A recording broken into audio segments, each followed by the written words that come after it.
जनपद हापुड़ के नगर पंचायत बाबूगढ़ क्षेत्र में सोमवार को हुई बारिश के दौरान जगह जगह जलभराव की स्थिति पैदा हो गई।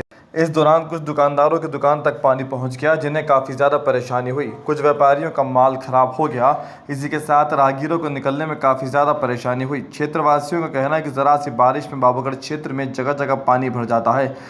तमाम दावे और वादे करने वाले लोगों की सुध लेने को तैयार नहीं है, जिसकी वजह से उन्हें काफ़ी ज़्यादा परेशानी का सामना करना पड़ रहा है। लोगों ने स्थायी समाधान की मांग की है।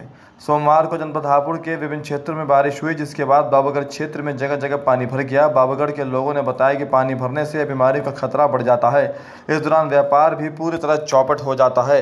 व्यापारियों ने किसी तरह अपना सामान बचाया। लोगों की मांग है कि इसका स्थायी समाधान निकाला जाए।